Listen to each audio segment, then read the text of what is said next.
Manapad search பற்றி பார்க்கலாமா? இந்த சர்ச் இந்தியாவின் சிறிய ஜெருசலேம்னு அழைக்கப்படுது. வீடியோவை ஃபுல்லாக பாருங்கள். பிடிச்சிருந்தா லைக் பண்ணுங்கள், ஷேர் பண்ணுங்கள், சப்ஸ்கிரைப் பண்ணுங்கள். மறக்காமல் அந்த பெல் ஐக்கானை கிளிக் பண்ணுங்கள். அப்போ தான் நான் நெக்ஸ்ட்டு போடுற வீடியோலாம் பார்க்க முடியும். வாங்க வீடியோக்குள்ளே போகலாம். தமிழ்நாட்டின் தூத்துக்குடி மாவட்டத்தில் அமைந்துள்ள மணப்பாடு மக்கள் வழிபடுவதை பொறுத்து நிறைய விஷயங்களை கூறுது.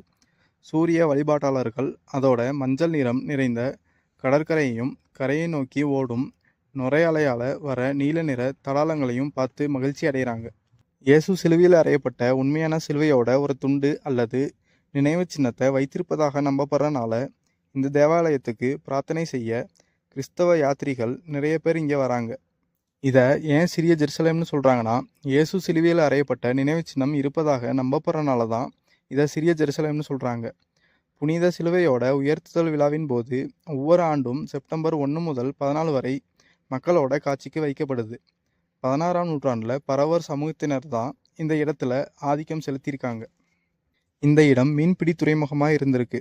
பென்னி மிரண்டா தனது history of holy cross church மணப்பாடில் என்ற புத்தகத்தில் 1540 நன்றியுள்ள ஒரு மாலுமியால் மணப்பாட்டின் கரைக்கு அருகில் இருக்க ஒரு குன்றின் மீது நடப்பட்ட ஒரு கப்பலோட உடைஞ்ச கம்பத்தில் இருந்து உருவாக்கப்பட்ட ஒரு சிலுவையை பற்றி நாட்டுப்புற கலை மூலம் இந்த கதையை சொல்லியிருக்காரு. அப்போ போர்ச்சுகீசிய கேப்டன் ஒரு மாலுமி குட் ஹோப்பில் இருந்து கிழக்கு நோக்கி போகிறப்ப கப்பல் விபத்துக்கு உள்ளானதுனால கடவுள்கிட்ட எப்படியாவது என்னை கரைக்கு கொண்டு போய் சேர்க்கணும்னோ அப்படி போயிட்டா அந்த இடத்துல ஒரு சிலுவையை செஞ்சு நடுவேன்னு சொல்லியிருக்காரு.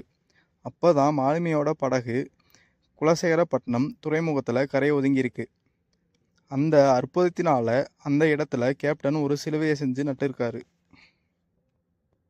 சில ஆண்டுகளுக்கு பிறகு புனித பிரான்சிஸ் சவேரியார் கோவா மற்றும் தென்னிந்தியா முழுவதும் மிஷினரி பணிகளை தொடங்கியிருக்காரு. அப்போ மணப்பாட்டில் இருந்து 18 கிலோமீட்டர் தொலைவில் இருக்க கடற்கரை நகரமாக இருக்க திருச்செந்தூர் முருகன் கோவிலில் உள்ள வளாகத்தில் பிரதிபலிப்பாக உள்ள வள்ளி குகையில் 1542 இருந்து 1544 வரை தங்கி பணிகளை செஞ்சிருக்காரு. சில ஆண்டுகள் கழித்து பிரான்சிஸ் சவேரியார் மணப்பாட்டிற்கு வந்து சி முத்துகிருஷ்ணன் அவரும் பிரான்சிஸ் சவேரியாரும் பல அற்புதங்களை இங்கே பண்ணியிருக்காங்க. மணப்பாடு மற்றும் அதை சுற்றியுள்ள மக்கள் திருச்சபையால் புனிதர் பட்டம் பெறுவதற்கு முன்பே, அதாவது இந்த கோவிலை கட்டுவதற்கு முன்பே அவரை ஒரு துறவியாக வணங்கியிருக்காங்க. அப்போ திருச்சபை பாதிரியார் ரெவரண்ட் ஜான் டி சலோனாவா தலைமை தாங்கியிருக்காரு. இது சொர்க்கராணிக்கு அர்ப்பணிக்கப்பட்ட ஒரு தேவாலயமாக இருக்குது. இந்த ஹோலி கிராஸ் தேவாலயம் 1583 கட்டி முடிக்கப்பட்டிருக்கு. இங்கே காணப்படுற அந்த உண்மையான சிலுவை கொண்டு வரதில் ஃபாதர் ஜான் டி சலோனாவும் முக்கிய பங்கு வகிச்சிருக்காரு. இந்த நினைவு சின்னம் முதல்ல கொச்சினை அடைஞ்சிருக்கு. அதில் இலங்கை மற்றும் மறைமாவட்டத்தின் தலைமையாக இருந்திருக்கு. கொச்சினிலிருந்து மணப்பாட்டிற்கு நிறைய மக்களோட 3 நாட்கள் சிலுவை கொண்டு வரப்பட்டிருக்கு.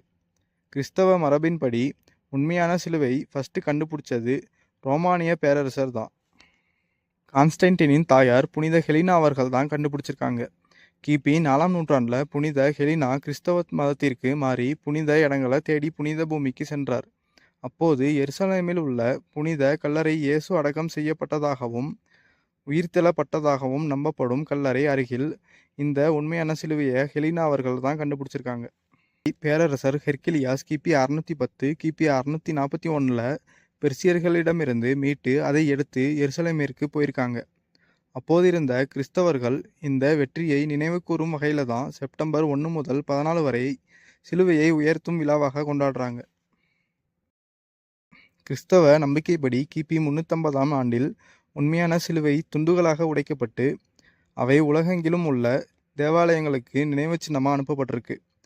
பல நூற்றாண்டுக்கு அப்புறம் இந்த நினைவு சின்னத்தோட துண்டுகளில் ஒன்று மணப்பாடில் காணப்படுது. இங்கே நிறைய படங்களும் எடுக்கப்பட்டிருக்கு. அதில் முக்கியமாக இயற்கை நீர்ப்பறவை மூவியும் இதில் எடுக்கப்பட்டிருக்கு. காதல், அப்புறம் நீதானே என் பொன் வசந்தம், சிங்கம் 2, மதராஸ்கர், இந்த மாதிரி நிறைய மூவி இங்கே எடுத்திருக்காங்க. இந்த சிறிய ஜெருசலேமுக்கு உலகம் முழுவதும் இருக்க மக்கள் இந்த நினைவு சின்னத்தை பார்க்கவும் பல வேண்டுதல்களை வச்சும் இங்கே வராங்க.